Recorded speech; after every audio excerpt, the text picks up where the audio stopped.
The first documented cases of what later came to be called AIDS were reported in June of 1981 in the Morbidity and Mortality Weekly Report, published by the American Centers for Disease Control. But physicians in New York and San Francisco had already begun noticing unusual symptoms in a number of their gay male patients for some time. One of those physicians was Dr. Joseph Sonnabend. I started seeing patients here in New York City in 1978, the beginning of 1978. I started to practice, and I was providing care to people who had sexually transmitted diseases, and included amongst them were a large number of homosexual men in New York. And immediately I was seeing problems that were unusual. It was starting in 1978 here in New York City. These were not AIDS precisely, but what one was seeing were people, young men who had swollen lymph glands, enlarged spleens, low white blood counts, low blood platelet values. And this was a series of abnormalities which was none of which were specifically associated with a sexually transmitted disease as we understood it then. In San Francisco, we began to see people in 1981 who were developing previously very unusual opportunistic infections and malignancies, particularly pneumocystis pneumonia, an infection that we used to only see in children with leukemia or adults undergoing treatment for leukemias or lymphomas, and Kaposi sarcoma, which was a very rare skin disease. And it was quite striking in 1981 that there was an unusual increase in these diagnoses, and that they were confined in our city to homosexual men. After a while, we realized that the people who had the pneumonia and the people who had the Kaposi sarcoma were linked by both having an unusual immune deficiency. A particular arm of the immune system had been wiped out. It was the cellular immune system. And in doing studies, it became clear that the men with the malignancy and the men with the opportunistic infection had an underlying immune deficient state. At first, this was called gay-related immune deficiency, or GRID. But that term was cast aside because soon it became evident that there were other people, other groups of people at risk to develop this syndrome other than just homosexual men. So the term GRID was ultimately replaced by AIDS, acquired immune deficiency syndrome, because that's what it was. The question then became, what causes this? There are many theories early on. Some people felt that the epidemic of intestinal parasites that had been seen in gay men, particularly in San Francisco and New York City in the 1970s, might somehow be related to this new disease. So some people thought maybe it's intestinal parasites or amoebiasis that caused this. Other people looked at things that gay men did that other segments of the population didn't do, including inhaling nitrites or poppers for a sexual rush. Some people thought this must be the cause of this disease. Other people said sitting in tanning salons alters the immune system in a way that is related to what we saw in investigating this. But after a while, it became clear that we were dealing with something that was likely to be sexually transmitted. The men that I was providing care to were frequently people who had what one might call a fairly active sexual life. These were men who experienced multiple repeated sexually transmitted disease, had sexual contact with numerous anonymous partners. That was part of the mood or whatever. That was part of a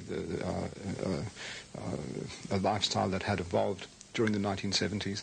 And so I believed, in, without knowing exactly how, that the manifestations I spoke about, whether it was swollen lymph nodes, enlarged spleens, low white count, low blood platelets, were somehow connected with the multiple sexually transmitted infections that were associated, possibly even with drugs, although I didn't know exactly how, were associated with the kind of lifestyle that brought about these multiple infections.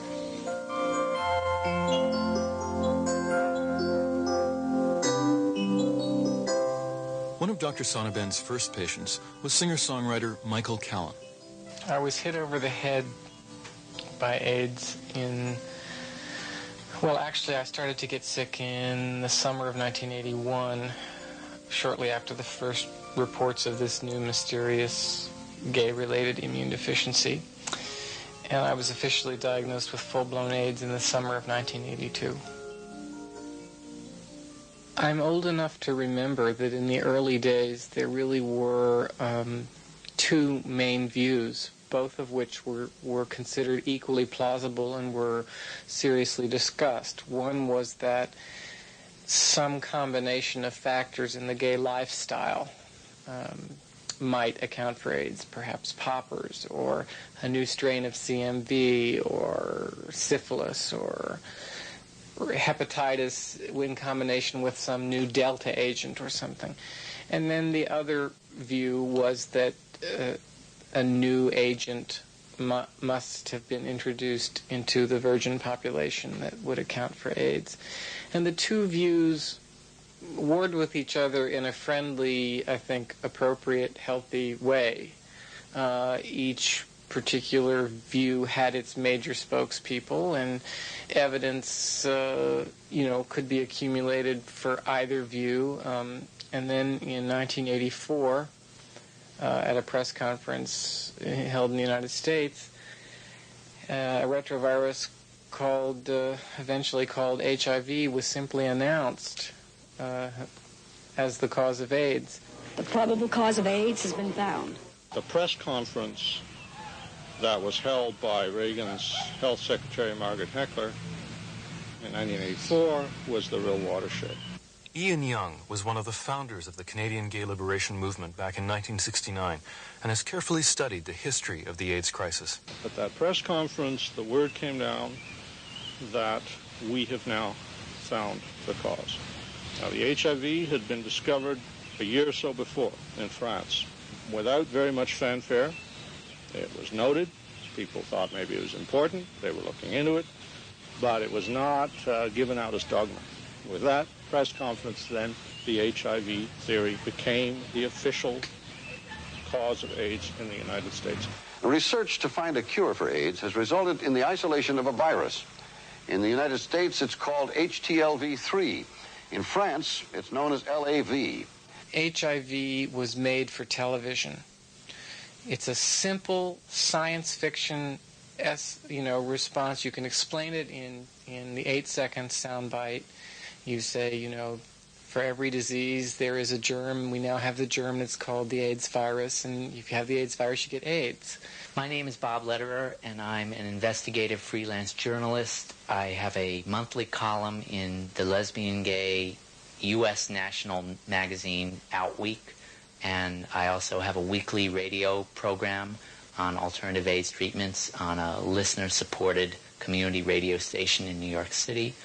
And I'm also the co-chair of the Alternative and Holistic Treatment Subcommittee of ACT UP in New York City, which is the AIDS Coalition to Unleash Power. One thing that happened very rapidly after the announcement by the Secretary of Health and Human Services in 1984 that we have found definitively the cause of AIDS, and it's this virus, which later was called HIV, was that almost all alternative forms of research stopped dead in their tracks. The National Cancer Institute, the Centers for Disease Control, a few other agencies, also private research groups, had been pursuing a variety of directions. Clearly they were half-hearted, inadequate, underfunded. A lot of criticism can and should be directed to what was going on up till that time. But there were at least some beginning directions to try to see, well, might there be a link with previous diseases that the groups most affected by AIDS tend to have high rates of? Might there be linkages with syphilis, gonorrhea, parasites, hepatitis B, cytomegalovirus, a series of other diseases like that? Might there be connections to the street drugs that some of those people in those populations had taken?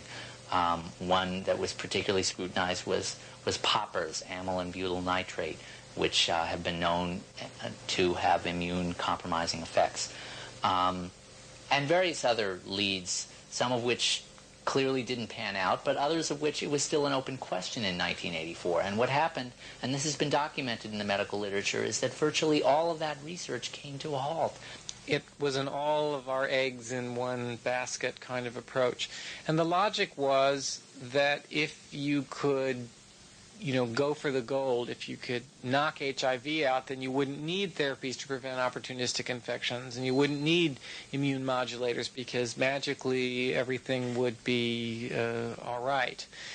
But the consequence of the exclusive focus on antiretroviral agents is that as we enter the second decade, we don't have any good antiretroviral agents that are of sufficiently low toxicity that they can be tolerated over the long term. There are many questions as to whether the antiretroviral agents are actually antiretroviral in the long run, whether they prevent the replication of HIV in the long run. And so we have not pursued strategies to prevent the opportunistic infections which actually kill people, nor have we pursued therapies aimed at the so-called cofactors that might well actually account for AIDS itself. Amongst the things that we didn't study were the role of herpes viruses, particularly of cytomegalovirus and reactivated Epstein-Barr virus infections in people with AIDS. Already in the early 1980s it had been shown that cytomegalovirus infections were highly prevalent in people with AIDS, that these were not just your usual kinds of cytomegalovirus infections, but there was the infections with cytomegalovirus in people at risk, particularly homosexual men, was repeated. It was massive. It was known that cytomegalovirus could have immunosuppressive consequences, and therefore the role of cytomegalovirus in contributing to the immune suppression of AIDS, even if I'm not saying this is a cause, but a virus that can produce changes in T cell subsets, produce some of the consequences that are seen in AIDS, such as overstimulation of B cells, are known to be produced by cytomegalovirus, but none of this was explored. So if cytomegalovirus contributes to the pathogenesis of AIDS, we've advanced nowhere, and there's good reason to think that it does. And there was good reason to think in 1981 that it did, and that exists today too. Epstein-Barr virus is a virus that causes mononucleosis. Reactivated Epstein-Barr viruses are frequent in people with AIDS, and some of the features of AIDS, such as an overproduction of antibodies by B cells, could readily be a consequence of reactivated B cells, reactivated Epstein-Barr viruses, infections turning on, infecting B cells and turning these B cells on to make immunoglobulins. That's totally unexplored. Modestly, little bits and pieces. I have been involved in some of the EBV Epstein-Barr virus work, and there's certainly it's important to pursue this, but absolutely no interest in this whatsoever. There are other things. Some of the abnormalities found in AIDS were found early. I mean, they're not in 1981, 1982. What is the role of circulating immune complexes? People with AIDS have loads of circulating immune complexes. Now, even if they contribute something, if we had worked this out, we might find ways to remove them, ameliorate the condition of people. We've done absolutely nothing along these lines. Autoimmunity, we found, the group I was working with in 1982, that people with AIDS had autoimmune phenomena. Nowadays, there's a kind of interest in autoimmunity to try and explain how HIV causes T-cell death, but the autoimmunity that we're speaking about here is an autoimmunity directed against not just lymphocytes. There are a whole variety of auto-antibodies, antibodies directed against the body that appear in people with AIDS. Nothing to do with HIV, but they're there. Do we know whether they contribute to disease or not? We haven't pursued this at all. And if they do, we might have found ways to at least ameliorate that aspect of it. Interferon, we found interferon in the blood of people with AIDS in 1981, the very year that AIDS was discovered. It's not physiologic for people to be exposed to the high levels of interferon in a chronic fashion. It's seen in a disease like lupus. And in fact, its appearance in lupus, the fact that it appears in lupus, which is a classic autoimmune disease, when we found the same kind of interferon in people with AIDS in 1981, people I had worked with had also described it in lupus just only a year or so before that. That led us to look for autoimmunity in AIDS. It was rational to do so. If interferon in high levels appears in the blood of people with an autoimmune disease, if the same kind of interferon appears in the blood of people with AIDS, then it's reasonable to see whether or not AIDS is also has autoimmune components, and that's how we came to find that. So now, to this day, we don't know what the stimulus to make interferon is. We don't know what cells make it. This is virtually 10 years since its first discovery. Almost nothing has been done to elucidate whether or not interferon is contributing to the immune deficiency, because there are lots of theoretical reasons to believe that it might indeed be doing so. And so we haven't even begun to think of ways to not to determine this and then find out ways to try and control the abnormal production of interferon. We have absolutely done nothing. We've known about it since 1981. So those are some aspects of pathogenesis that have been totally neglected. I am intellectually, academically interested in the question of whether HIV is a necessary and sufficient cause of AIDS.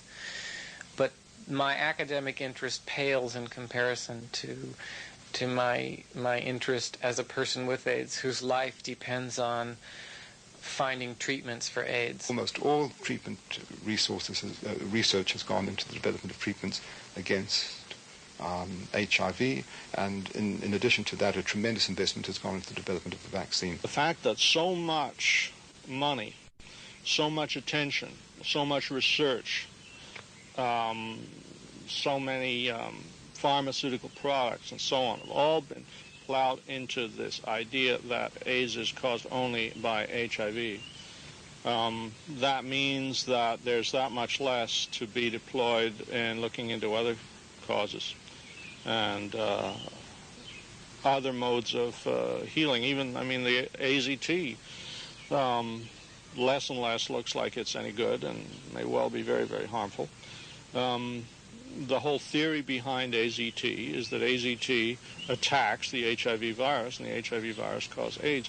So all the money and research that's been put into AZT and the other drugs and all this other research, is limiting other options. So really, it's I think it's harming people by just concentrating on one thing. So. I think if less attention were, or if more attention were paid to other things, it might produce more positive results, because not very much positive has come out of the HIV theory. It certainly hasn't stopped people from getting sick with AIDS. The almost exclusive search for treatments against HIV affects the direction of community-based research. Dr. Michael Halton heads up the Community Research Initiative of Toronto and has watched the debate over the cause of AIDS with some interest. Well, obviously it's relevant because we're only likely to test agents that have some commercial backing, because at the moment we're not government funded, and therefore we have to look to the companies to fund their own research. And we're looking at our group as a mechanism for doing work that can easily be done in the community, and we're looking for companies to come up with agents that they want tested. Now, at the moment, I don't know anybody that's dealing with any therapy that does not rest on the hypothesis that HIV is causing AIDS. My name is Michael Smith. I'm a person living with AIDS.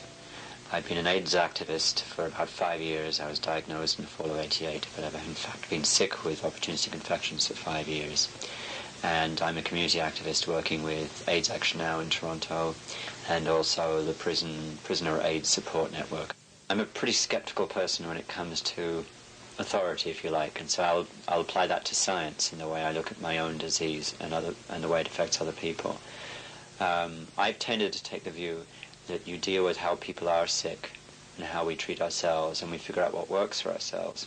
Of course, it would be wonderful to find something that is the cause of all of this and get rid of it so we didn't have to deal with these ongoing infections.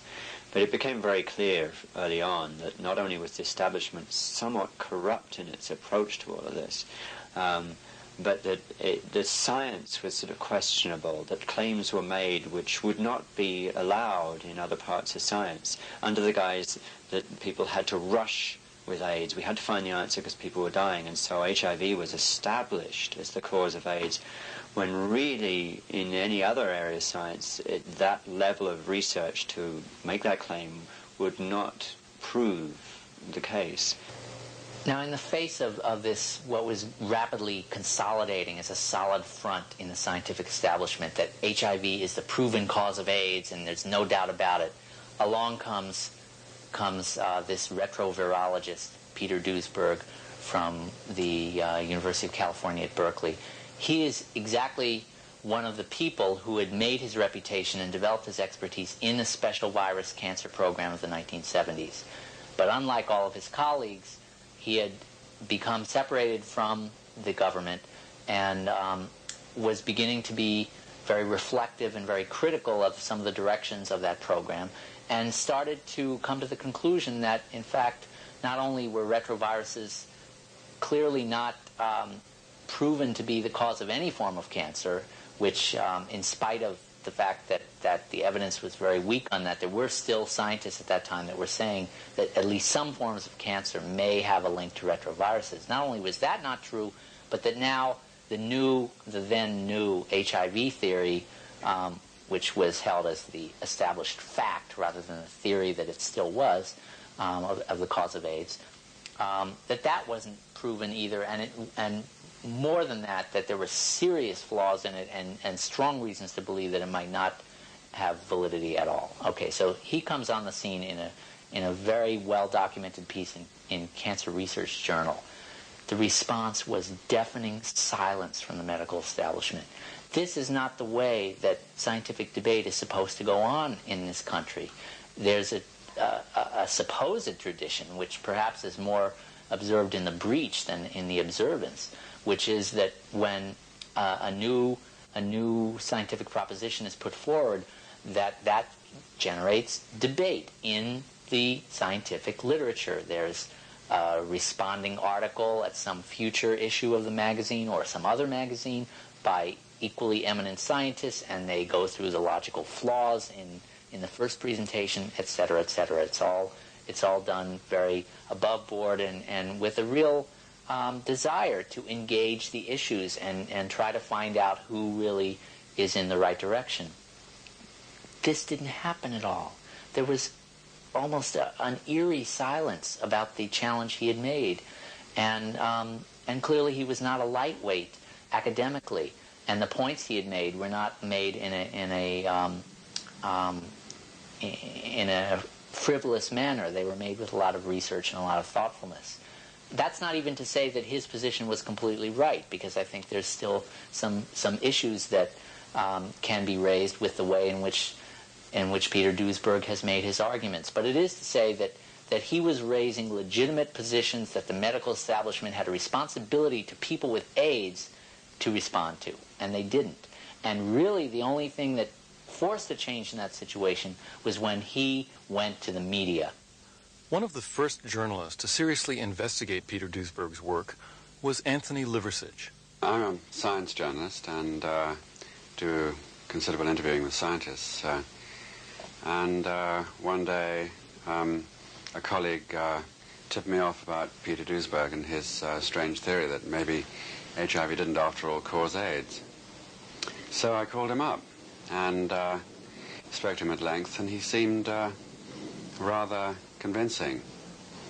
Not as convincing as I think he becomes after full exposure, but he's obviously an eminent man and an expert in the field. And so I thought this was a fascinating story, that such an eminent man would have such a contrary view.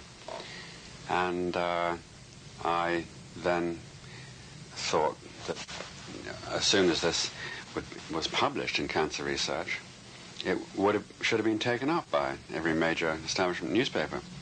I was totally mystified when it wasn't. And I thought I had one of the hottest stories going. And I, first of all, however, called up the other scientists involved in the field to find out why they hadn't responded after 6 months. And I was surprised and somewhat disappointed at the results of talking to them. The attitudes involved seemed less than objective. They seemed to be much more interested in disparaging Duesberg and the importance of his views than answering them in an even-toned way, which might have suggested confidence. And the difficulty they had in answering his points was due to the weakness of their own case, and they were not standing on firm intellectual ground. They were busy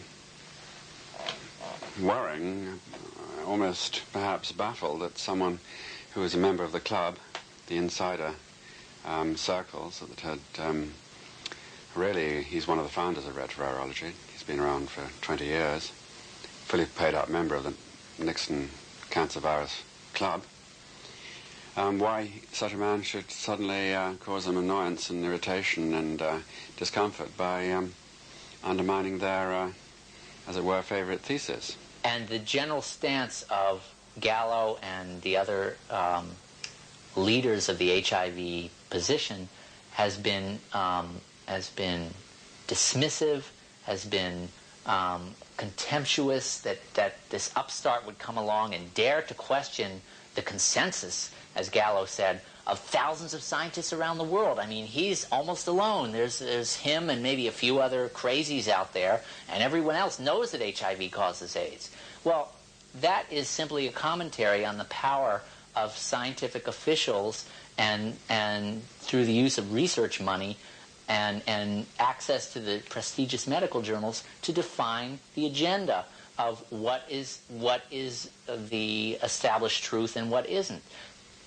Science doesn't and certainly shouldn't work on the basis of majority votes. If that was the case, a lot of the most important scientific breakthroughs and advances would never have happened because many people were in the minority, had to fight a very difficult uphill battle against the contempt and ridicule of their colleagues at the time.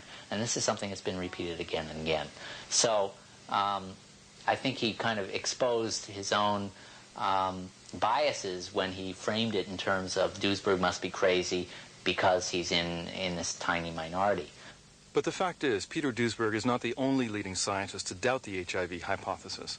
The so-called tiny minority also includes Professor Harry Rubin, widely considered to be the father of retrovirology, molecular biologist and Nobel laureate Professor Walter Gilbert at Harvard University, British professor of epidemiology Gordon Stewart, and Michigan State University professor of biology Robert Scott Root Bernstein. Even Luc Montagnier, who first discovered HIV, no longer believes the virus alone is sufficient to cause AIDS. As the number of dissenting scientific voices grows, AIDS activists are beginning to take notice. Tim McCaskill of AIDS Action Now in Toronto. This debate is supposed to be carried out in an atmosphere of pure science, right, where people are dispassionately looking at a lot of evidence and coming up with at least some probabilities. But in fact, we know that that's not the case at all, that there are clear interests involved in making a decision. I mean, there are people who have sunk billions of dollars, millions of dollars into HIV as a cause of AIDS, both in terms of research, but also in terms of patents and things like that, right? And so there's clear reasons for those people to be not unbiased in their evaluation if they have their personal stake. Just from my point of view as an educator, if Duesberg and others actually show that HIV is not the cause of AIDS, then I think that puts what we've been doing for the last 5 years seriously into question. And so that's pretty serious. Certainly I think that when people are making scientific criticisms of HIV theory in respected journals, it's incumbent on those people who support HIV theory to reply to those criticisms in a scientific way. And if they're not doing that, then yes, indeed, we have to ask ourselves what's going on.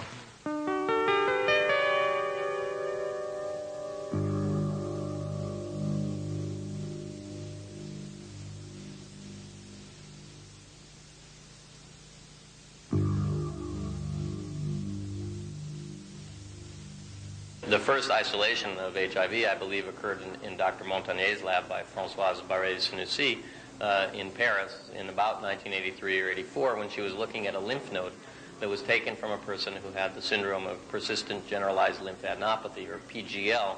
Dr. Montagnier's lab had been doing some work with retroviruses, and Françoise Barré noticed that she had, after a few days of analyzing this lymph node in culture, a new virus that had not been previously recognized.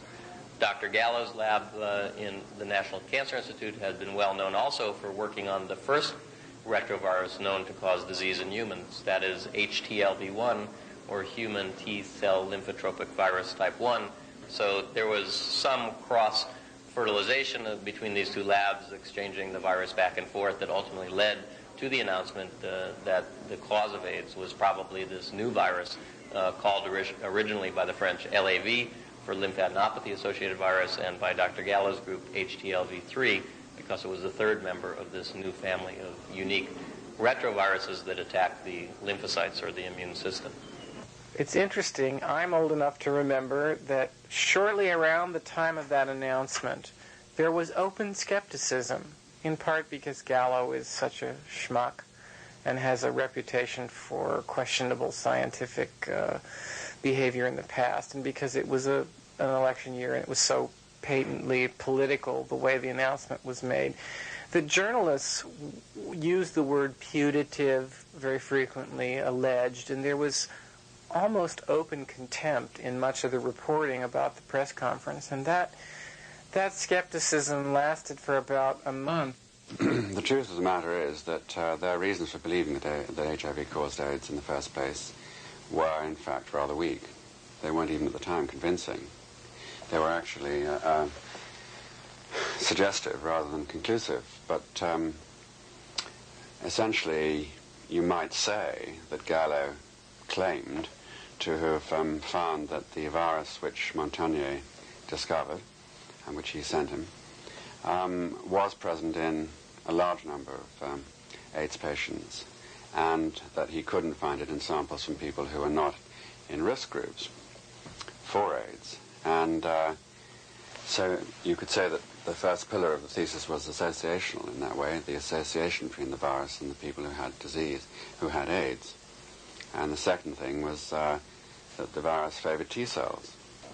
Both these pillars have been attacked thoroughly by Duesberg, but have also weakened because, as evidence has come through, they've failed to strengthen. They've, in fact, started to crumble away. They are certainly suggestive arguments, but by no stretch of the imagination do they warrant the conclusion, if you like, the definitive conclusion that HIV is a cause of AIDS. It's certainly suggestive enough to work on it to try and gather more persuasive evidence that HIV is the cause of AIDS. But it's certainly in themselves, these two arguments are certainly insufficient to close the door on other possibilities, to allocate all resources to the study of HIV. In the next two parts of this series, we'll examine in detail the evidence presented in support of HIV as the cause of AIDS. First, let's look at the basic science of HIV and the key white blood cells in the body that the virus is said to destroy, known as T helper lymphocytes. There were several arguments, but the two that seemed to me to be paramount in the setting of HIV was firstly the fact that HIV had a tropism. It had an affinity for lymphocytes of the T helper subset, and in the test tube it had the ability to kill these lymphocytes.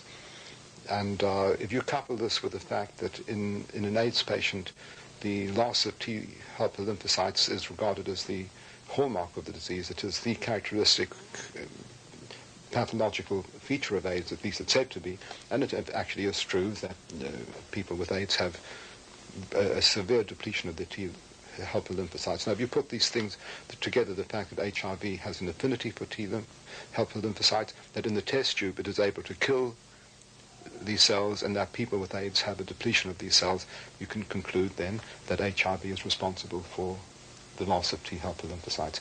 The fact that a virus is able to kill cells in the test tube doesn't mean that it's doing so in the body.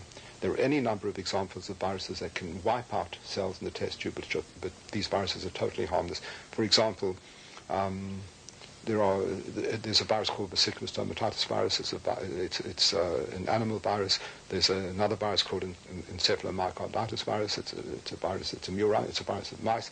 These viruses will infect in the test tube human cells and wipe them out with great efficiency. They're quite lethal, but you could drink those viruses. An individual could just drink gallons of it and they would do nothing.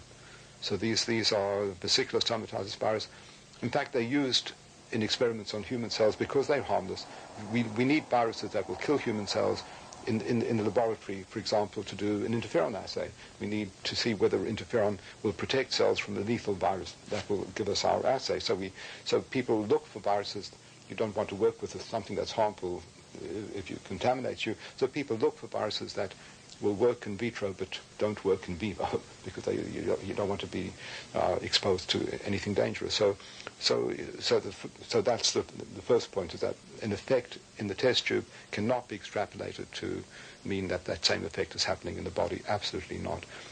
Secondly, as has been repeatedly pointed out, the association of HIV with T helper lymphocytes cannot, even if it were killing these cells in the body, it could not account for the severe depletion because not enough cells are actively infected. This has been repeatedly pointed out. The extremely low number of T cells actively infected with HIV has been one of the most puzzling questions about how the virus destroys the immune system. John Lordson, a writer for the New York Native, was the first journalist from the gay press to interview Peter Duesberg after his paper in Cancer Research was published. Now, a large part of Peter Duesberg's critique of the HIV hypothesis has been that HIV is not biochemically active. And this is something that molecular biologists measure in a number of ways, all of which are quite technical, and I don't think that I need to go into all of them. But it has never been demonstrated that HIV is biochemically active to a degree that a microbe would have to be if it caused disease.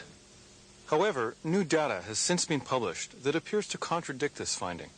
In 1989, there were a couple of papers in the New England Journal of Medicine. One came from a person called David Ho, another one from a person called Combs, and accompanied by an editorial from David Baltimore. And in essence, the first paper showed that, in both of them in effect, that there was free virus in the plasma of people with AIDS at a level that had previously not been documented. That was counted actually to show rising viremia, which has always been missing from AIDS. The fact that you've got more indications of virus in the blood plasma over the progression of the disease. The trouble with that, however, was that you didn't get it in every patient. About 18% of the patients had no indications of this HIV presence in their blood plasma at all. The papers in the New England Journal dealt with the issue of titers. What a titer is a measurement of how many free virus particles there are in a given unit, either of plasma or of tissue. And previously, there was so little HIV, even in people who were dying of AIDS, that they never could obtain a titer that was really even measurable. And this was a very strong argument against it.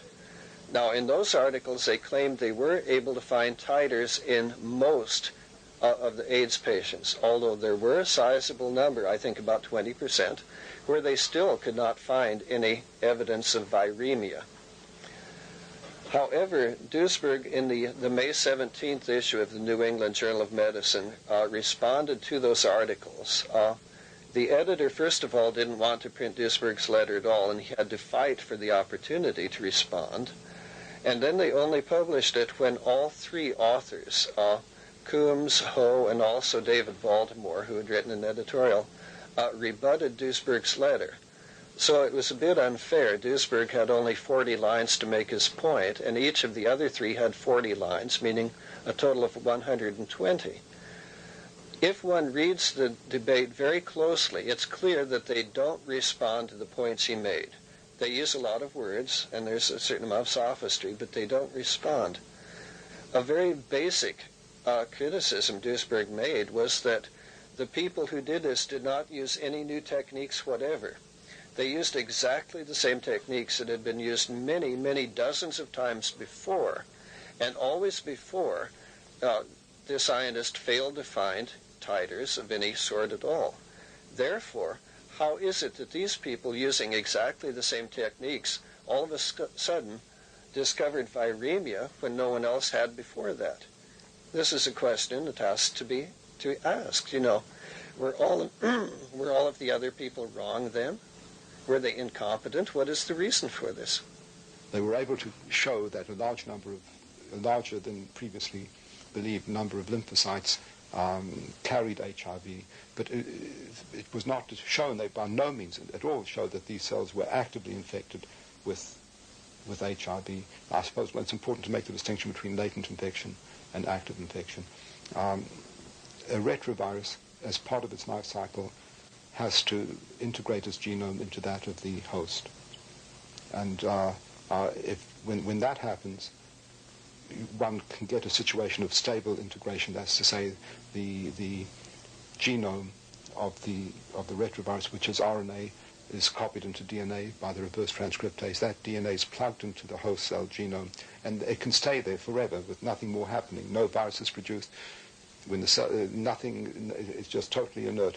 And in fact, we have many, many latent retroviruses in us. All species do. Man does. Many, many different retroviruses have been described in the human genome. Some of them are not always latent. They even make some RNA. So merely carrying the genome of the retroviruses in itself has no impact on health, or absolutely nothing.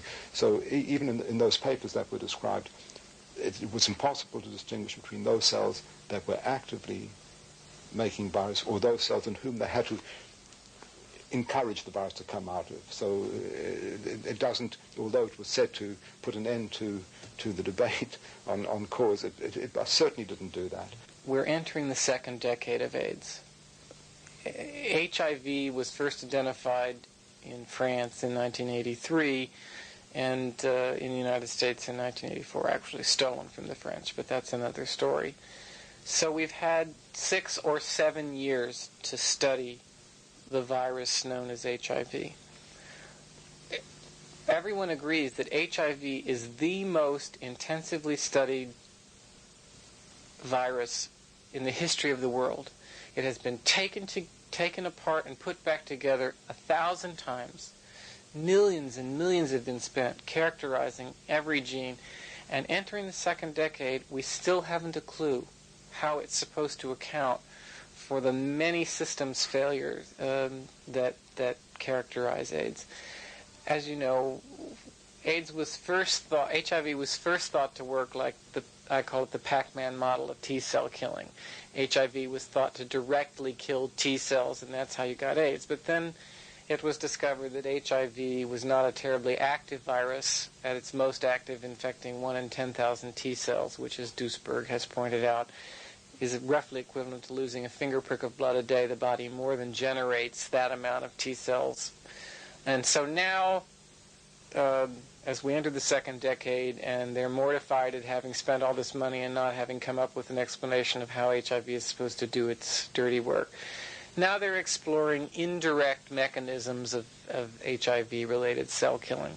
I asked Dr. Norbert Gilmore, a respected immunologist from Montreal's Royal Victoria Hospital, exactly how HIV accounted for the massive loss of T cells seen in AIDS. The thing is, it's not that the HIV has to be directly found in the cell itself once it's that's being destroyed. You can have amplification mechanisms here. We know that, for instance, a virus, when it replicates in a cell, pops out through the cell membrane, and you end up with syncytia formation, giant cells being formed as cells fuse together. Various things like this. We don't know whether there could be somewhat of a mimicry phenomenon going on where antibodies start attacking the cell-mediated immunity starts to attack normal cells. The other one is that I think everybody assumes that simply that the virus itself, there may be products of the virus and products of the cells that are dying because of the virus that may be toxic to other cells. There's also the question of this virus gets into precursor cells and you don't start to repopulate the cells as they get killed off. So you can't restore things. There's a real question about bone marrow disease. Now, the concept of indirect mechanisms is a respectable concept, but I think it's very damaging to the assertion that HIV is the cause of AIDS. The fact that we've studied HIV for 7 years very intensively and that we still don't have a clue as to how it's supposed to work. We don't know the mechanism in the case of HIV, any mechanism by which it's causing disease, and that not to say that one won't come up, but there are a variety of conjectural mechanisms, none of which have been proven. But whether it's giant cells, whether it's autoimmunity, whether it's GP120, the moment somebody can come along with a mechanism showing this really happens, they are theoretically okay. The only problem is they've never been shown to actually operate. I'm Dr. Robert Scott Root Bernstein. I'm an associate professor of physiology at Michigan State University. I did theoretical work and work on autoimmune diseases and neurobiology at the Salk Institute before then going up to Los Angeles, where I worked at Veterans Administration Hospital, taught a little bit at UCLA, and then came to Michigan State University.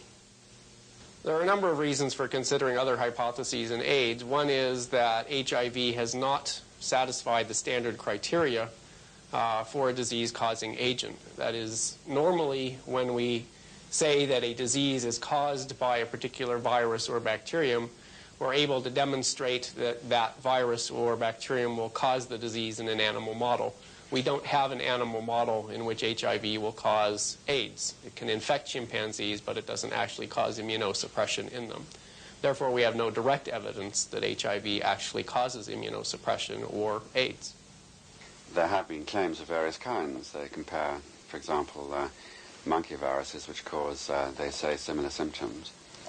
But in fact, with HIV, and they say that this demonstrates that HIV is, there's another reason for thinking it's likely to be the cause of AIDS, but in fact the comparison is very strained because they have different symptoms and they don't have a long latent period, and in fact it's a matter simply of chucking enough retrovirus at a young enough animal that the thing gets an immune deficiency, as it would indeed with any overload of bacterial agent or microbial agent or indeed any substance. The monkey was infected with a cloned simian immunodeficiency virus and got what they call AIDS. But it wasn't AIDS. It happened very quickly. The symptoms are quite different to AIDS, and yet that paper is full of saying statements such as, I think this should put an end to the debate. So there's a kind of nervousness, it seems to me. The inconsistencies between the behavior of immunodeficiency viruses in animals versus humans has remained a troubling question for John Scythes, a community advocate in Toronto who has spent years meticulously investigating the science of AIDS. Simian virus and feline virus are both very capable of causing immune suppression in the creatures in which they have become pathogenic. What's different between them and the case at hand is that the effector cells, the T cells, are infected actively. In other words, there is a true T helper cell tropism in the animal models. Also, vaccinations work remarkably well. AZT provides remarkable clinical relief to immune-suppressed cats and monkeys. Bone marrow transplant even further improves it, improves the clinical response. So what I'm trying to say is that it seems that these retroviruses are treatable, and yet, again, as I say, in the case at hand, that doesn't seem to be the case. Fine work like Abraham Karpus presented in this city a while back showed viral markers being, HIV viral markers being very influenced by passive immune therapy, and yet the patients did not appreciably improve in terms of T helper cells or long-term prognosis. Whereas with the animal models, it seems you can effectively vaccinate, and you can, with chemotherapies and bone marrow transplant and other immune-boosting methods, make the cats and monkeys recover from acute retroviral T-cell lymphotrophic disease. In other words, the cells having been specifically attacked by the retrovirus. So I find the inconsistencies unacceptable. I think it's the most potent criticism of AZT. If it works as a reverse transcriptase inhibitor, why doesn't it break the cycle? It's a major problem. If you believe in the virus, it's hope, but it should turn you into a very questioning person. Because, you know, why can the kitty cat get better, but you can't? It seems to me that if you propose that a retrovirus is the cause of AIDS and you've got a chemical that is antiretroviral, that you can demonstrate that's antiretroviral, and you give it to people who have a disease that you claim is caused by retrovirus and they don't get better, that would tend to suggest at a minimum that something a lot more complicated than having or not having HIV is going on. And there are other disturbing inconsistencies about HIV as the sole cause of AIDS. Different people appear to get infected by HIV and develop AIDS at different rates. If it's simply HIV, you would expect all people to get the disease in essentially the same, usually true of other diseases.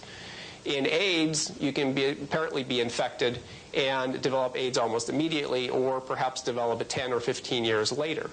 Why? Well, that indicates that perhaps there are other factors involved that mediate how quickly the disease develops or whether it develops at all. Part of that is possibly that maybe genetics, it may be the type of virus. We don't know what it is.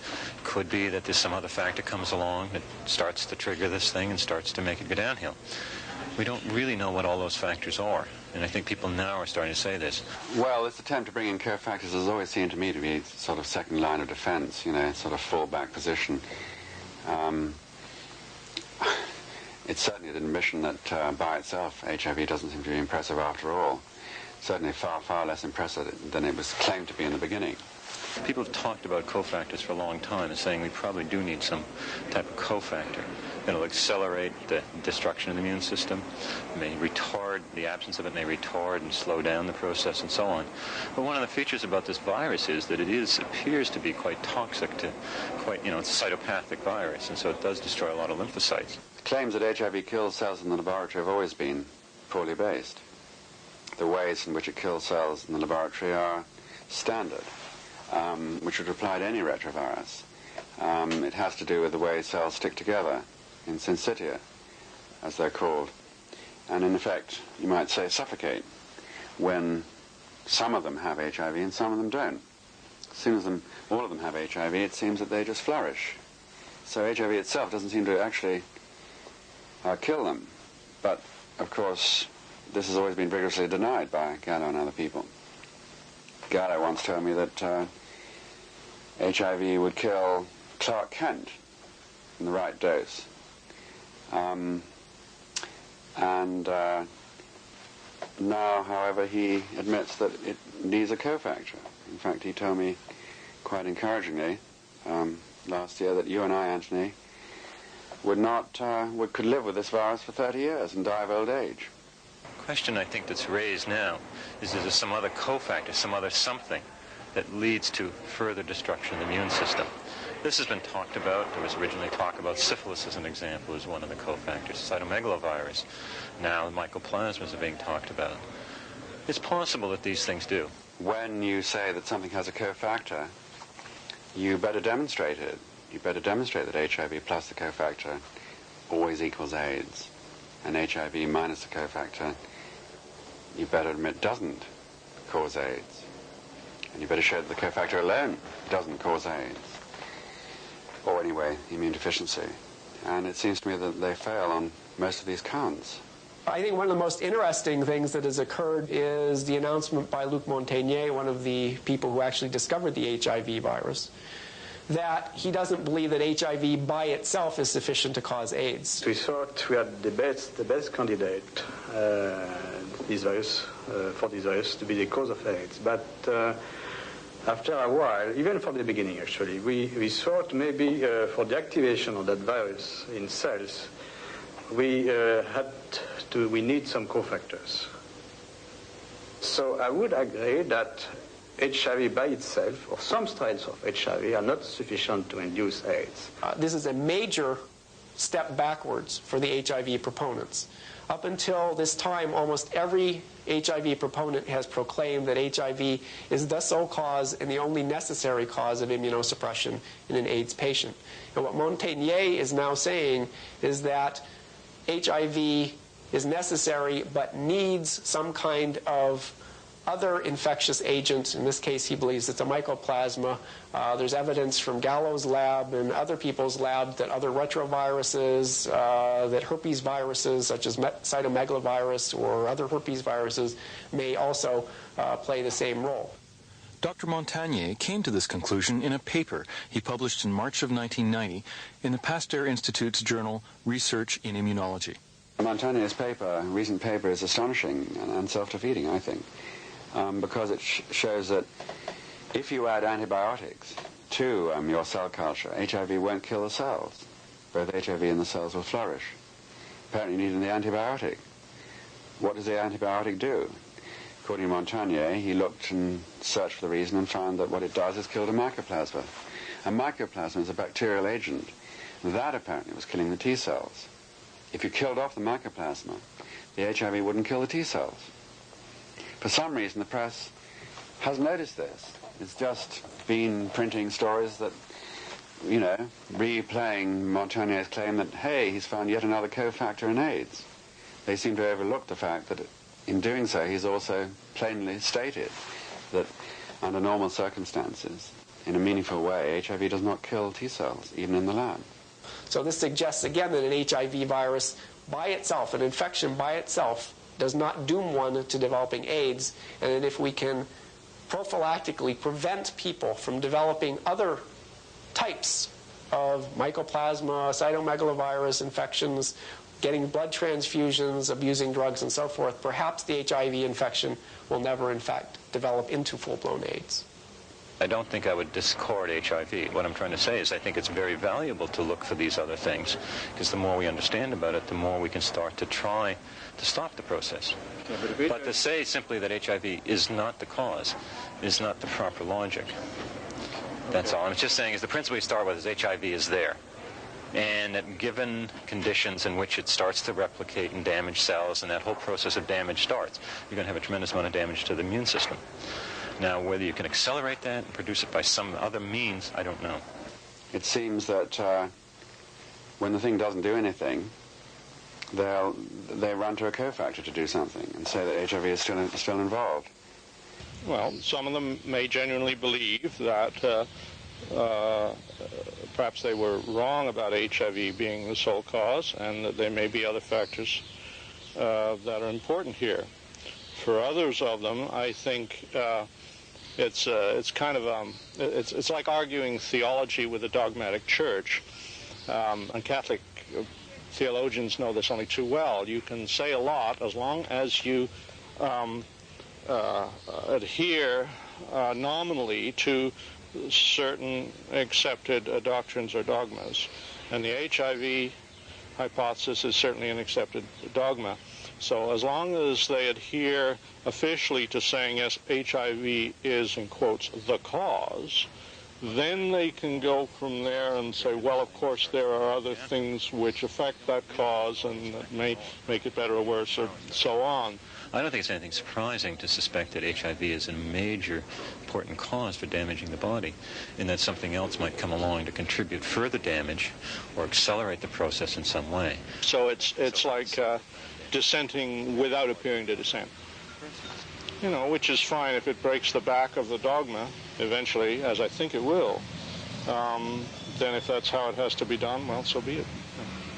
But on a practical basis, when we found the cause of AIDS to be HIV, or we were told it was, and we looked for HIV antibodies, we saw the pattern of HIV antibodies and immune system dysfunction and eventually the progression of immune deficiency. There's a correlation between HIV antibody and a drop in T cells, but there's not a correlation between HIV antigen, antigenemia, markers in the CSF, glycoprotein markers, etc., and disease progression, as many patients will have AIDS dementia without a critical marker as will turn around and have a dementiatic complex with a critical marker.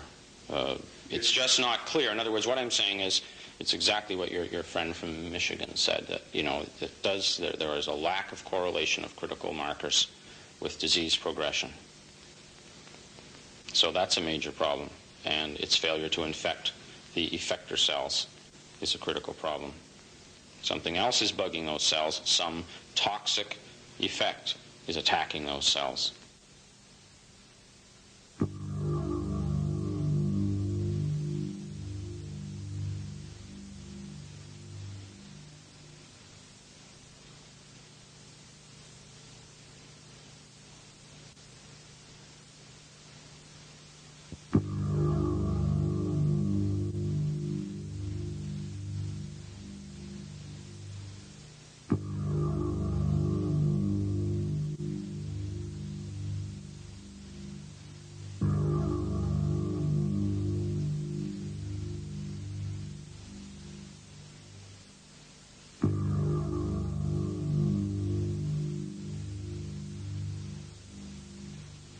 In the last program, the evidence that HIV causes AIDS was examined as it pertains to virology, or the study of viruses.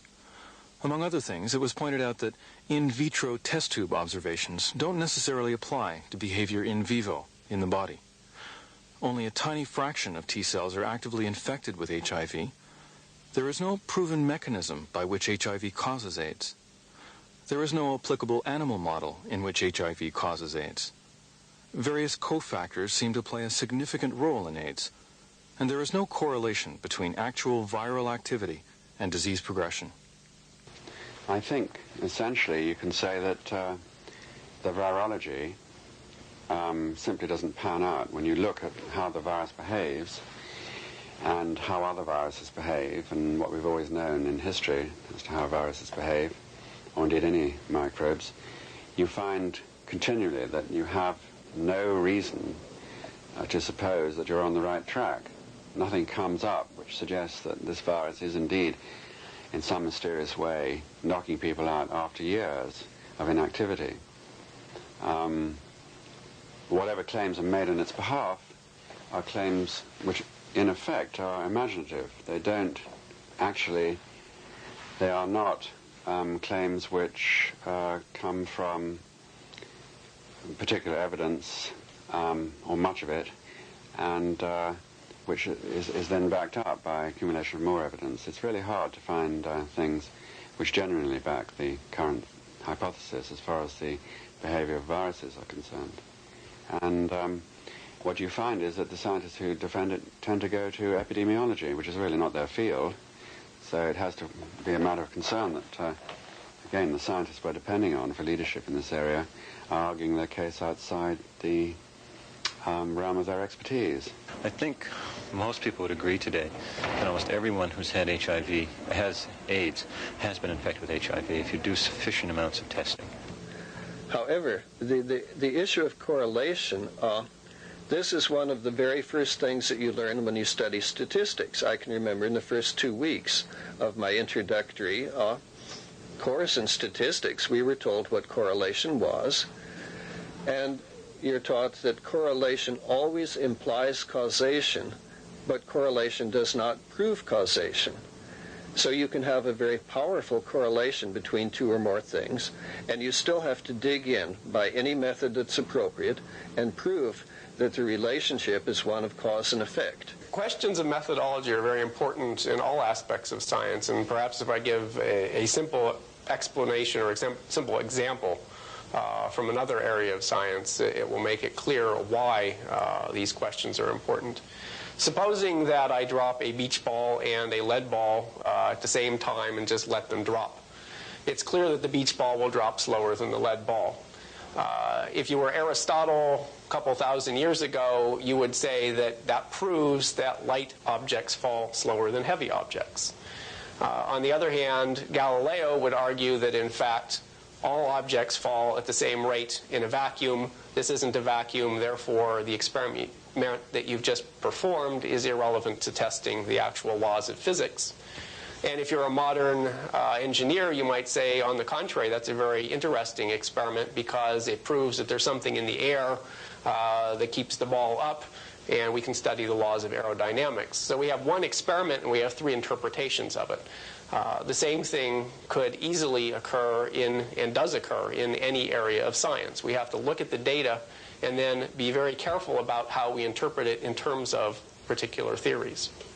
Association itself doesn't imply cause, and it's my belief that an alternative view is actually much more likely. And this alternative view is that the appearance of antibodies in a person who will go on to get AIDS or may not get AIDS is really a consequence of some immunosuppressive condition or which I'll come to, rather than a cause of it, not or associated with the cause. Antibodies don't cause anything, but rather than be associated with the cause, the appearance of antibodies are a consequence of the conditions associated with the true causes of AIDS. When HIV was first proposed in 1984 as the cause of AIDS, people like Jay Levy in San Francisco asked, well, how do we know that HIV, since it's a latent virus with a latency mechanism, how do we know that it's not merely a reactivation as a result of whatever is really causing AIDS? In other words, how do we know that HIV itself is not merely an opportunistic complication of whatever is really causing AIDS? No one ever answered that question, why it isn't just as likely that you can account for the presence of HIV as an opportunistic reactivation instead of calling it the cause. A lot of dogmatic assertions have been made about how HIV behaves, and these are just totally fanciful, and I'm sort of ashamed of medical scientists. Well, I shouldn't really say that, but it's I think the public has, and ordinary doctors and just people out, have been really let down by those who've taken on the interpretation of this disease. I recall some time ago that there was maybe about 4 or 5 years ago, there was a television program in which Dr. Fauci was telling the world how HIV caused AIDS and telling the world about the course of HIV infection. And he said that people get infected with HIV following a window of, his words, of seronegativity of 3 to 6 months, I think 3 months and maybe up to 6 months. Seroconversion occurs, and there were pictures drawn of infection, and then 3 to 6 months a line shows the antibodies coming, and the P24 antigen goes away and then comes back sometime later as people. All of this is just totally fanciful. It's presented as if these were kind of a factual representation that came from animal. I know where it comes from. It just comes from experimental infections of animals with a variety of other viruses. You cannot. HIV is a retrovirus, and there are no models in which to base this kind of authoritative picture of the course of infection, and that has done a tremendous amount of damage. The association between HIV and AIDS seems to be a matter of definition. You decide what symptoms you feel are characteristic of what you say is a peculiar syndrome, AIDS, and you search among those symptoms for the presence of HIV with your test kit. If you find HIV, the man or woman is counted as an AIDS case and added to the statistics. If you don't, the patient is not added to the statistics. It's discarded from the count. A gay man who, prior to AIDS, a gay man who got CMV, who got mono, would have been judged to be sick because they had CMV mono. But that same gay man, 5 years later, who gets CMV mono, if he happens to have HIV antibodies, all of his symptoms and illnesses will be attributed to HIV. It's as if once you become HIV positive, it's not possible to be sick from anything else. Any sickness you have is automatically attributed to HIV. And I think that creates a very strange, it affects diagnosis, and it affects how people understand their own body and their own health. It gives this particularly fragile virus enormous power over people's lives. They think that every ache, every pain, every rash must in some bizarre way be attributable to HIV. It's totally illogical. But they look at epidemiology and they say the pattern of the disease among human beings demonstrates that the virus causes a disease. They say things like, you don't get the disease until you get the virus in a country, that the virus and the disease overlap almost completely. The trouble with this thesis is that it's, by definition, circular. If you define AIDS as something which exists when one or more of something like 25 conventional diseases which have always been with us, including, for example, pneumocystis, have always been with us. When one of those occurs in the presence of HIV, it's AIDS. But when it doesn't occur in the presence of HIV, when it occurs by itself, it's not AIDS. Then you get a picture which draws itself. It's not now the problem is, how do you get a correct picture? You get a correct picture in any such situation by doing what are called controlled studies, where you control, in this case, for the variable HIV as possible cause for AIDS.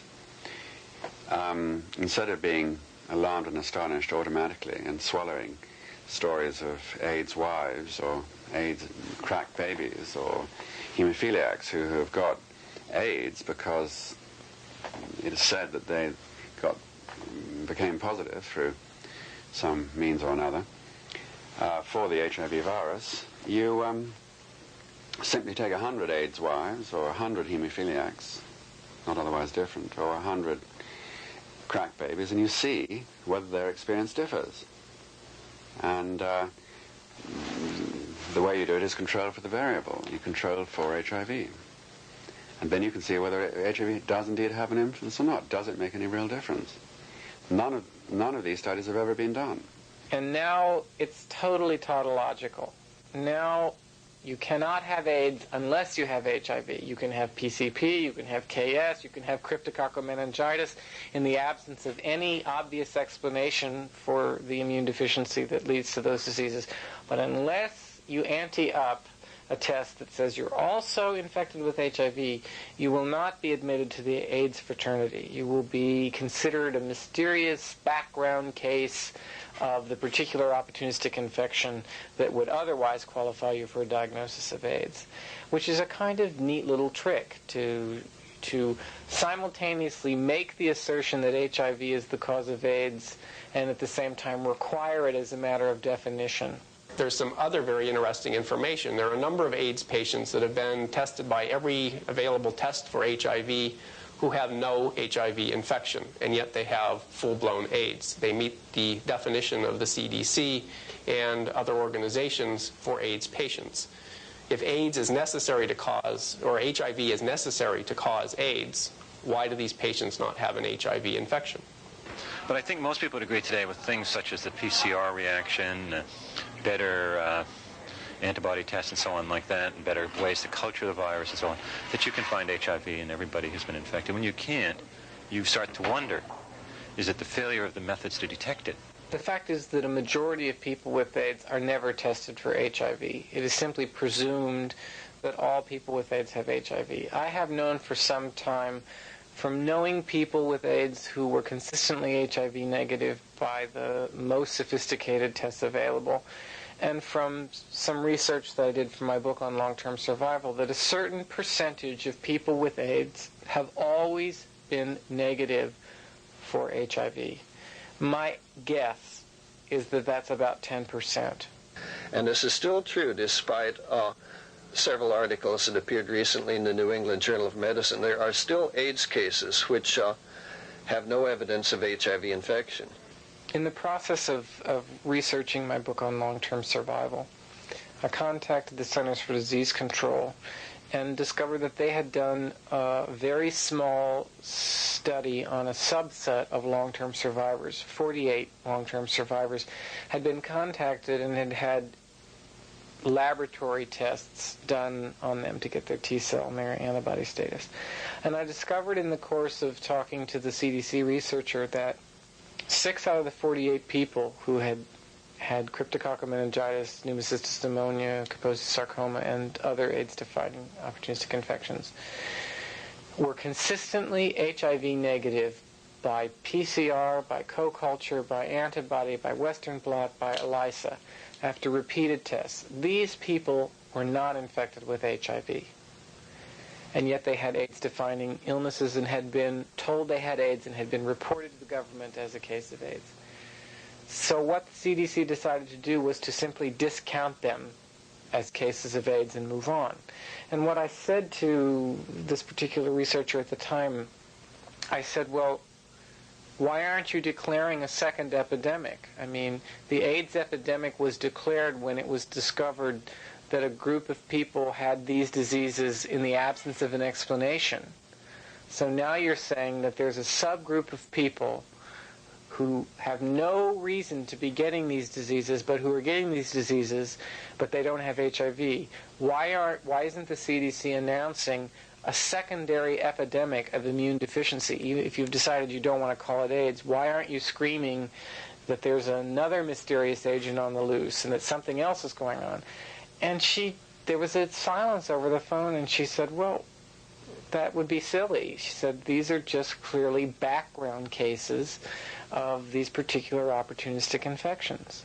Furthermore, it's now established definitely that many cases of Kaposi sarcoma have no evidence of HIV infection. And so therefore, people in the HIV establishment have already started to say that perhaps Kaposi sarcoma is not really AIDS at all. Well, this means that the entire AIDS construct is beginning to topple like a row of dominoes, because Kaposi sarcoma was one of the 2 hallmark diseases in the syndrome. And if you say, okay, that's not AIDS because we can't find HIV antibodies all the time, then, the entire construct is beginning to topple. They're postulating that there is a viral theory behind Kaposi sarcoma, and it's not surprising that some people have Kaposi's without any evidence of HIV, or indeed that HIV can cause an immune dysregulation which would allow a freer expression of Kaposi sarcoma. And of course we do know that the background incidence of Kaposi sarcoma is largely disease of older men, but also on the legs. You don't see that the aggressive or indeed the non-aggressive form of Kaposi sarcoma in this age group without thinking that something new is happening. Now, whether the two epidemics are coinciding, which is what they're like, we're now being told. It's odd that two epidemics should coincide, admittedly, but I think that part of the problem is the legalistic definition of AIDS, when AIDS is really a constellation of marker diseases. Should Kaposi's be a marker? We all knew that the early Kaposi sarcoma was not associated with immune suppression. And therefore, again, AIDS survival figures were completely skewed if you included people with Kaposi sarcoma. And so then you got the median number of months of survival of AIDS not Kaposi sarcoma often quoted. And I think the revision of Kaposi sarcoma is long overdue. Now that Kaposi sarcoma is being found in HIV-negative persons, scientists are now conceding that it's a distinct disease entity caused by a separate agent and may not have anything to do with AIDS or even immune suppression at all. The men who were seronegative, who had Kaposi sarcoma, tended to have a normal immune system. It's understood that KS can hit people who are not terribly immunosuppressed, and if they're HIV seropositive, they're said to have AIDS. So we have a real... difficulty here, which is that if you use HIV seropositivity as the distinguishing characteristic, then we're in danger of saying that any condition that's seen in an HIV seropositive person is AIDS. In other words, let's say there is a second cause of Kaposi sarcoma, whatever it is. The second cause could operate, presumably, in a person who is HIV seropositive. But we wouldn't recognize it. We wouldn't, if we're using HIV as the distinguishing marker. This leads on to the whole question of where malignancies come in within opportunistic infections, and are malignancies a feature of decreased immune surveillance, or are they not? And I think that's a question that I'm not really qualified to answer. We're certainly seeing some types of cancer, I haven't seen them, and lymphoma. Although we're told that the nude mice, the mice that are born with immune deficiencies, don't have enormous incidences of tumor, which lead you to suppose that tumors are not a feature of decreased immune surveillance. In fact, the sheer number of different diseases seen in AIDS, some that are not even associated with immune deficiency, calls into question whether a single retrovirus could possibly be responsible for all of them. Cell biologist Professor Harry Rubin is widely considered to be the dean of retrovirology, the science of retroviruses. He is unconvinced that one single retrovirus could account for the varied and widespread diseases seen in AIDS. I don't think the cause of AIDS has been found. I think in a disease as complex as AIDS that there are likely to be multiple causes. In fact, even to call it a single disease when there are so many multiple manifestations seems to me to be an oversimplification. I think that in this area, Peter Duesberg has answered it very, very well in his paper in the Proceedings of the National Academy. He touched on the tendency of HIV, or at least the alleged ability of HIV, a tiny 9 kilobase virus. You understand, it's a very small organism with no DNA of its own, to be able to cause risk group specific illness, encephalopathy in one group, wasting syndrome in another. This paradox is especially noticeable in Africa, where the case definition for AIDS is quite different than in the US and Europe. All the same, it's claimed that HIV is what's responsible for African immune suppression. But there well may be other factors. If we look at Africa, we find that the places in which AIDS is a major problem are all places which are, one, extremely poor. They are the poorest countries in Africa. They are the ones that have the worst health care systems. And if we look at the disease load of the individual people, they have the highest disease load. And when I say disease load, what I'm talking about is the following. If a patient walks into a hospital, they will often have a number of viral infections, bacterial infections, fungal infections, various kinds of parasites, and so forth, in addition to HIV. So we're talking about a person who might have 8 or 10 chronic infections simultaneously. Malnutrition, protein-calorie malnutrition, vitamin A deficiencies, vitamin D deficiencies, and so forth. Iron anemia, iron deficiency anemia. These are all very, very common in these countries and very, very uncommon outside of third world nations. Now, all of these things are known to be immunosuppression. Put them all together, and HIV certainly may be a factor, but we already have a population that is very, very prone to all sorts of infections. It may be that in Africa, social circumstances in Africa became quite not conducive to good health, and these social circumstances have clearly an economic basis. And so if we have situations such as a collapse of malaria eradication, lack of attention to just elementary care provided to reduce infant mortality, for example, and these all have an economic basis. If these programs are interrupted and there are health consequences, it's easier in a sense to blame a virus for it rather than look at the economic and the social realities. People have not exactly had the longest life expectancy, and I think, again, Peter's points are well taken there, that AIDS, or AIDS-like illness, was alive and well in Africa before the discovery of a human retrovirus. That AIDS became worse, AIDS-like death became worse in the 80s in Africa is probably true.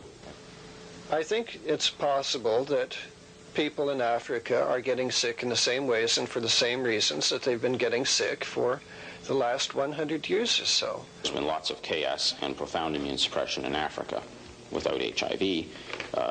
Maybe they die faster when they have HIV, but that doesn't prove that HIV is not an opportunistic infection. It could easily be secondary to their profound immune suppression.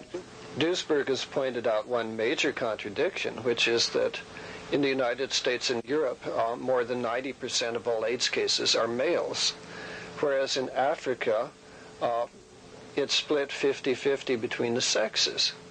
Now, members of the HIV establishment say, okay, this just shows that AIDS can be transmitted heterosexually. You know, it shows that, whatever it shows. But the alternate thing is, you know, how can a microbe behave in one way in one country and in a totally different way in another country? And the answer is it can't really.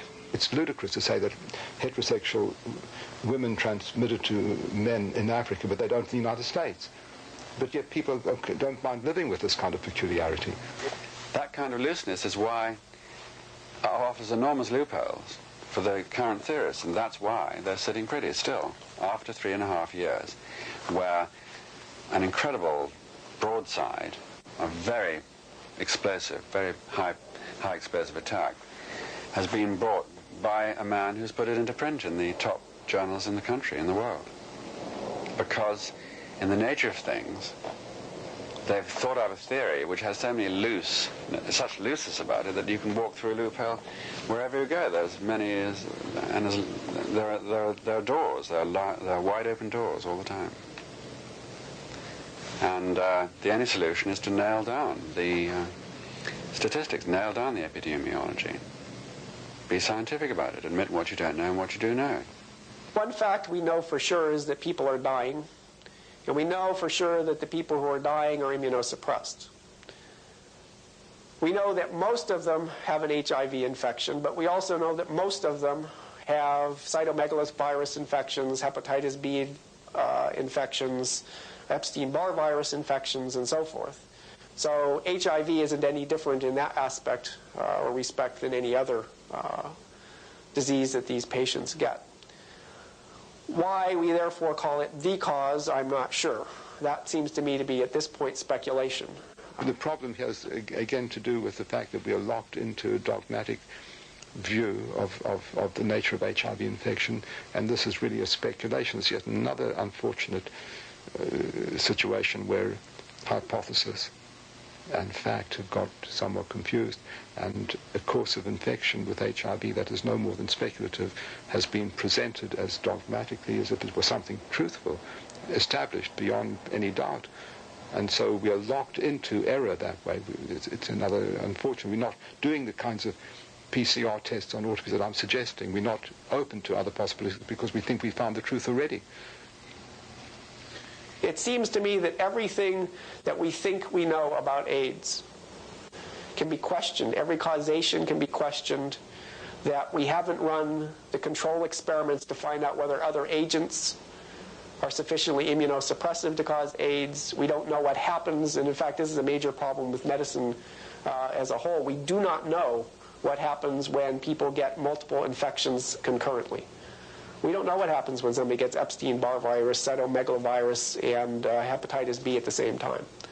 There's simply no evidence in the literature. There's no animal models. And yet the average AIDS patient will have all three of those diseases. We should look into that. All research has been focused on the HIV paradigm, or the prevailing AIDS paradigm, and so we really know very little about AIDS, despite the millions of words that have been written on the topic. And the problem now has become, the argument is proceeding, as usual, on the basis of epidemiology, which is uncertain, because it's circular. There is undoubtedly a correlation between HIV and AIDS, but there are good reasons why this correlation may be there.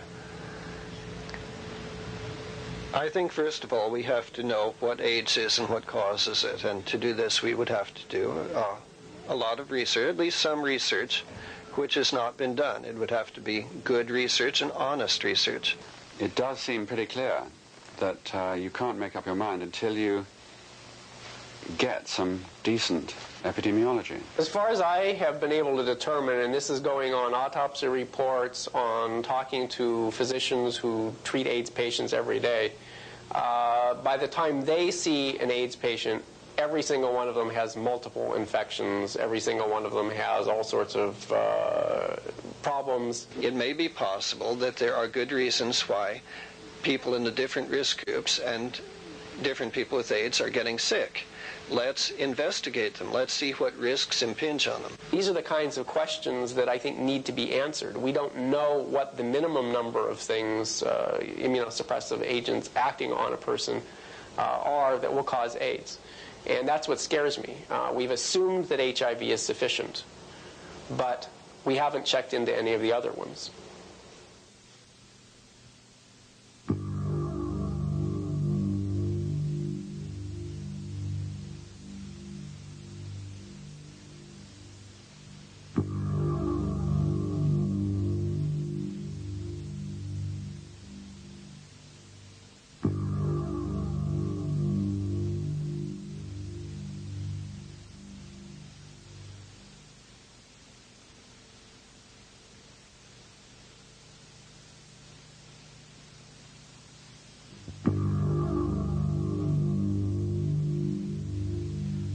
The last two programs in this series have examined the evidence presented to support HIV as the cause of AIDS. First, the virology of HIV, relating to the general study of viruses, was examined. And then the epidemiology, that is, the study and tracking of disease spread, was analyzed. It was revealed that although most people with AIDS show antibodies to HIV, correlation does not necessarily prove a cause and effect relationship. The production of HIV antibodies may only be the consequence of underlying immune suppression, instead of being associated with the cause. It was also pointed out that a large number of AIDS cases have never been tested for HIV. There are a number of reports of AIDS patients who show no trace of HIV whatsoever. And Kaposi's sarcoma is also seen in HIV-negative persons and is now considered a separate disease entity. Several other AIDS diseases, such as dementia, encephalopathy, lymphomas, and wasting syndrome, are not typically associated with immune suppression. And the definition of AIDS in the U.S. is quite different than the one used in Africa, where the syndrome is seen equally among men and women, and other factors may well play a role.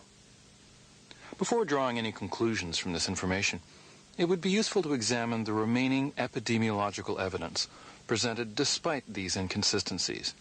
That is, the data on hemophiliacs, babies, blood transfusions, and needle stick injuries. One of their claims was that they had cases of AIDS which had been caused by needle sticks, accidental jabs with a needle.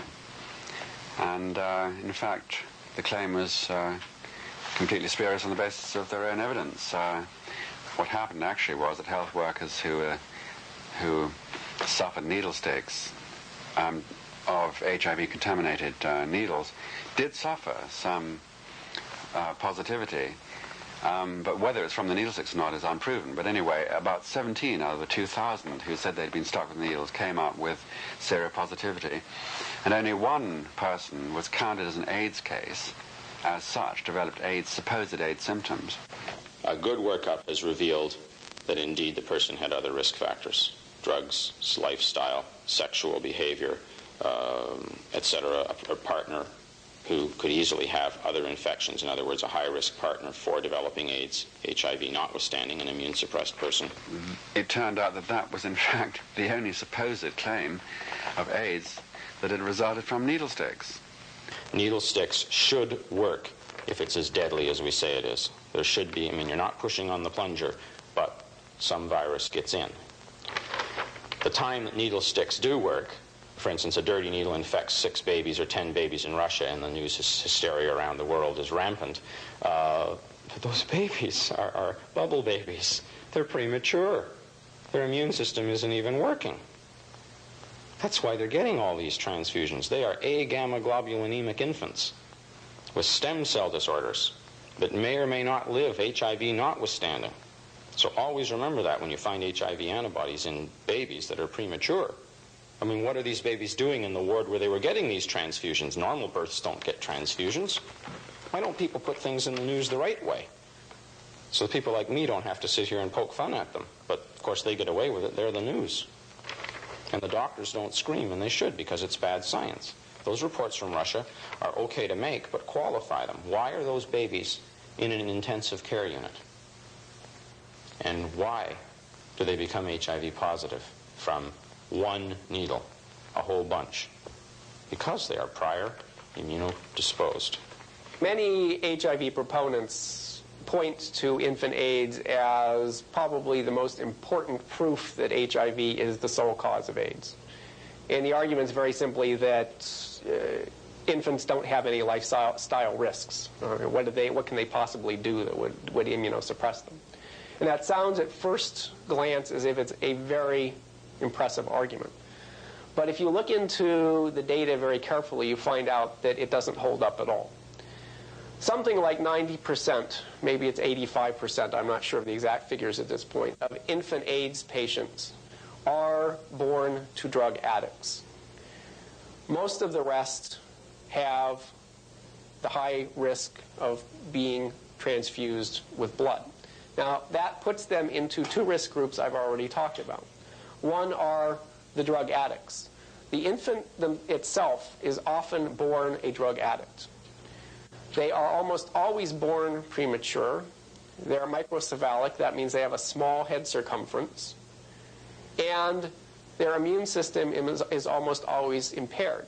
Now, part of that is simply because they're premature and microcephalic. We knew long before AIDS that those are risk factors for immunosuppression in tiny infants.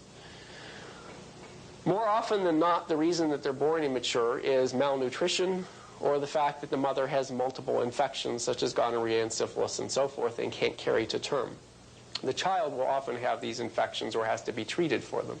So when they are born, they'll be drug addicts, they'll be malnourished, they'll often need blood transfusions, they will have various infections they have to be treated for, and their immune system is not as developed as a full-term baby. Now, if that doesn't make you prey to all sorts of opportunistic diseases, I don't know what does. Then again, there are the other large group in the infants who get blood transfusions. You have to ask yourself, why does an infant get a blood transfusion? It's because that infant is deathly ill. There's something wrong with that infant when it was born in the first place. So in addition to getting the blood, which is immunosuppressive, in addition to getting antibiotics to treat whatever its surgical problem probably is, in addition to getting anesthetic, which anesthetics can be immunosuppressive, this baby was born very, very ill. I think that speaks for itself. They may not have lifestyle risks, but they certainly have immunosuppressive risks other than HIV. Some of the most intriguing stuff is the persistence of IgM. IgM is an immunoglobulin, and it has a big molecular weight. It's not supposed to cross the placenta. It's supposed to indicate active infection. So when a baby is separated from its mother, IgM with a half-life of 4 to 5 days should go negative very fast. Some say 6 or 7, depends on the type of IgM. But within 2 to 3 months, there should be no IgM left in a child who had passively conferred antibody. However, children kept their IgM for an average of 10 months in one study, then dumped it, and got well. Now, one guy stood up and said, couldn't these kids all have had the virus and coped with it? And of course I clapped. I was the only person in a room of 300 to clap. But of course it made complete sense to me that the persistence of IgM like that means that the child had the infection but didn't get the other cofactors, whatever they may be. So antibody does persist too long in many infants for lack of HIV to be assumed. In other words, you cannot assume that their antibodies are passively conferred if IgM lasts for 10 months or 12 months. One lasted 18 months and the kid recovered. Normal immunology would indicate that that kid has HIV. AIDS in pediatric AIDS cases usually occur when the mothers are symptomatic. If the mothers are asymptomatic, the children usually have transient antibody, which goes away, and they recover. The vertical rate of transmission has been reported between 15 and 35 or 40% vertical mother to child. And that means infections that remain. Then you get around to whether the infants recover or not. And what is remarkable is that many infants recover. Even though they seem to keep HIV antibody, many infants do quite well, which is paradoxical since we were associating 100% mortality with HIV seroprevalence earlier in the gay male cohorts. So there's an awful lot of unanswered questions about vertical transmission. If HIV is infectious and deadly, it should be more infectious mother to child. If the mother has Western blot confirmed antibody, more than 1 in 6 babies should be actively infected. And then, what is active infection? Is it the persistence of antibodies for 3 months, and then the loss in 10 or 12 or 18 months, and recovery? Because that's part of the vertical transmission. Those kids that are positive in 3 months, that's the case definition. But then they went and lost antibodies, so you don't have the pediatric deaths associated, even with the 18 to 30% that did get seemingly infected. So it's very uninfectious, even in something as direct as the mother-child relationship. It was a strong argument, a completely false one, put forward by HIV theorists that you still see that the screening of blood had cleared up the cases of transfusion AIDS, and that proved, therefore, that HIV causes AIDS. But in fact, it was quite incorrect. Actually, they advanced such an argument in the science debate in Science, the journal Science, about a year and a half ago, saying that transfusion cases had immediately dwindled as soon as screening was instituted for HIV. In fact, they doubled among adults and they tripled among children. But many, many months later, the same scientists were trying to tell me things like, well, you know, we meant children and not adults. They were wrong, and they were so inattentive to their case that still, many months later, they were talking inaccuracies of the kind that anyone who had any real concern for sorting the thing out properly would have noticed and would have admitted and would have changed. Another major argument for HIV, of course, is that hemophiliacs get AIDS. Again, the argument is made that only HIV is the immunosuppressive risk there. Again, if you look at the cases carefully, that isn't true. In most cases, Hemophiliacs need transfusions several times during their lives. In fact, there's a very direct correlation between age and whether hemophiliacs develop AIDS. Younger patients or younger hemophiliacs tend not to develop AIDS. Older ones develop it much more quickly, which indicates there's something about getting older, the immune system being suppressed due to their disease, which is a factor here, and that could be transfusions. One thing that all hemophiliacs have to do is treat themselves with blood products, and anti-HLA problems have developed in almost all hemophiliacs. Even hemophiliacs that are HIV-free are known to have T4, T8 imbalances that are typical of AIDS patients and so forth. So again, hemophiliacs, when we look at even the healthy ones, are known to have immune problems, and they appear to be directly related to blood products. It's not exactly healthy looking at HIV-negative hemophiliacs immunologically, which we have several references on. You cannot pick out which hemophiliac is HIV antibody positive, blinded from their HIV antibody status. You can't pick them out. In other words, you look at their immunologic parameters, and boy, these people have got wonked out T cells. I've got a paper from Courtney Bartholomew, went to Trinidad in 1987 and published a nice piece in the JAMA, which is a prime example of this, where you could not predict which of the gay males. He screened 110 gay males for HIV and various immunologic parameters, helpers, suppressors, inverted ratios, history of other STDs. T cells were not significantly different at all. As a matter of fact, they were within 30, whether the group was positive or negative. And there were people who were HIV negative with under 200 T cells. The mean was 200 to 2,000 in the negatives and 0 to 2,700 in the positives for HIV antibody, with an average in the mid-500s for both. In other words, HIV had no predictive value on immune suppression at all. The exact opposite of what's reported in our cohorts here, where they screen HIV antibody negative people and say, look at how healthy they are. Then they find the HIV antibody and look at these T cell levels. But someone else found the exact opposite in Trinidad. How do you explain that?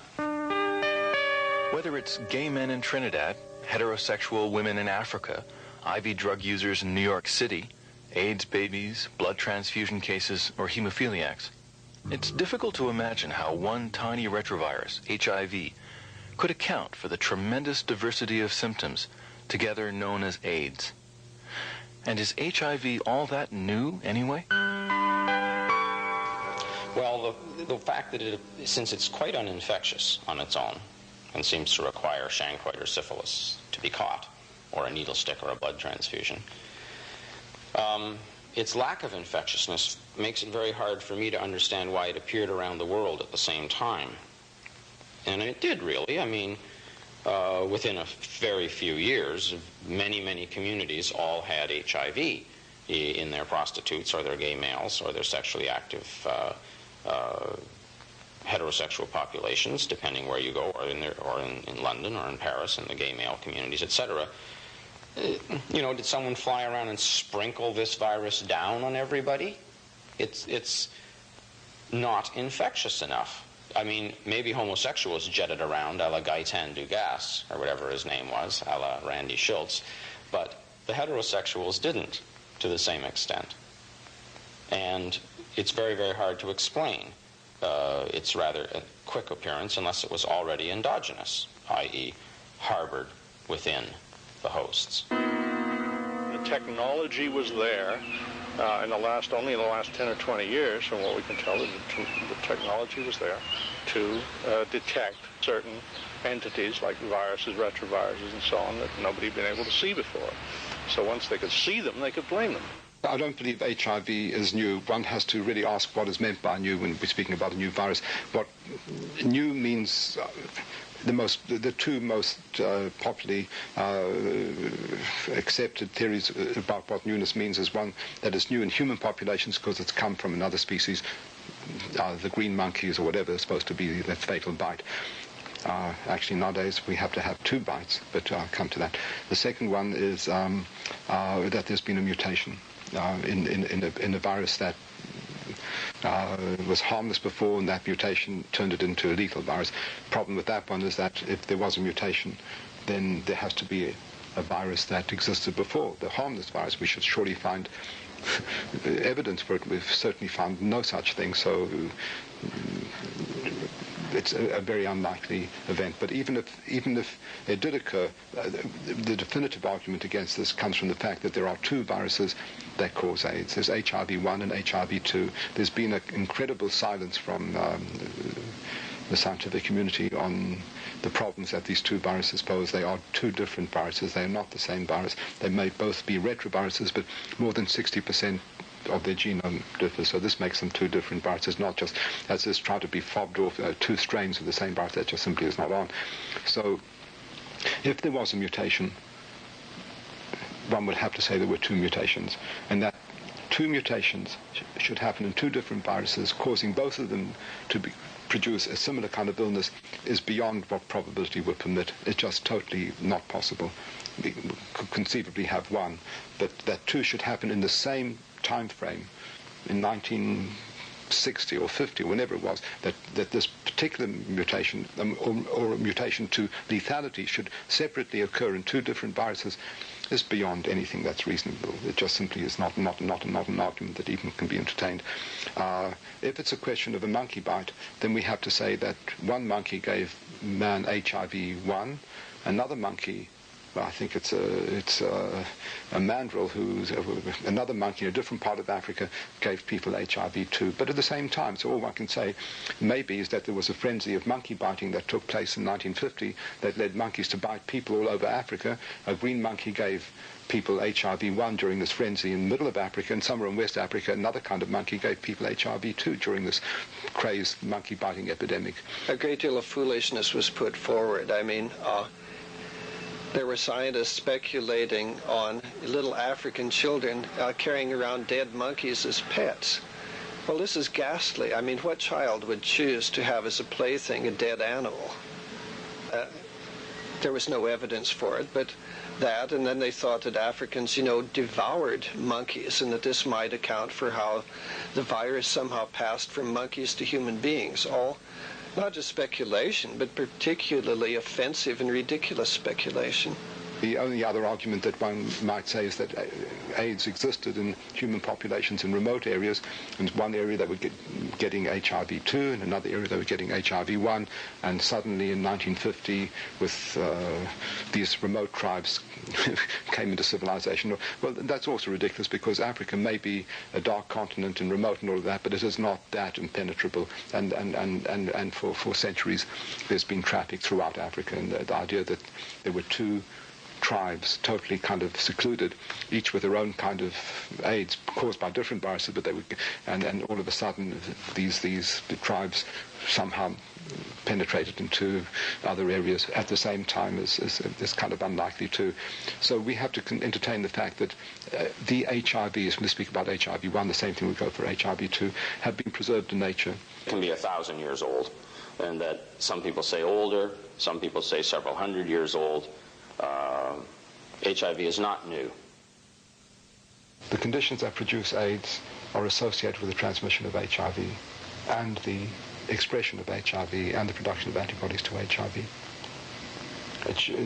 But if HIV is not the cause of AIDS, the virus, I believe, it can be therefore dissociated from the disease and should be spread in ways that are not synonymous with the spread of AIDS, because whatever's causing AIDS is not, if it's not HIV, whatever those things are not synonymous with those conditions that spread HIV. Therefore, we should see HIV in people who have no risk for AIDS and who will never get AIDS, who don't belong to groups who've ever got AIDS, and we can go and make a prediction that we'll find it. Now, from what I've said, one should find the virus in the absence of antibodies, and we have techniques now that will allow us to detect. Nobody, as far as I know, is doing much to look for it. What's found so far is that you can find genome by PCR, these newer techniques, and people have no antibody.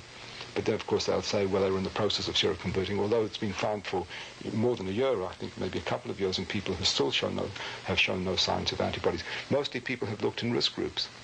I should just say about how we could do this.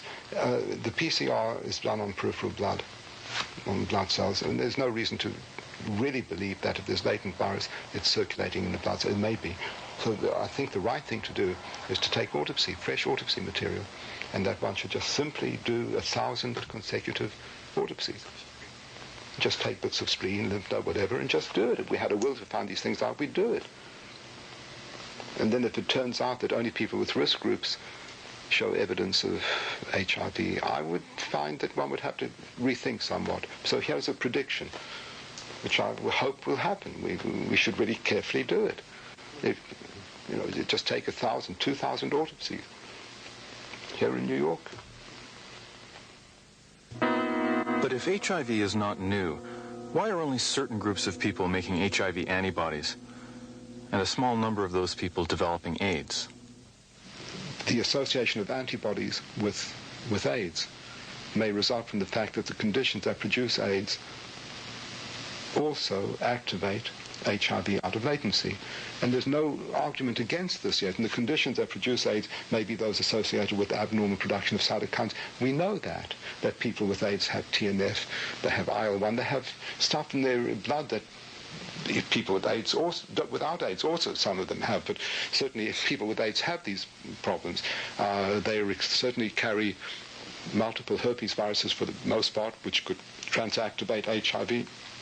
They have immune suppression, whatever's causing it, which could allow HIV to be activated, and they're exposed to alloantigens which allow HIV to be activated. So all this says that if in these other activating circumstances, or if these are associated with the true causes of AIDS, then HIV seroconversion in the presence of antibodies is a consequence of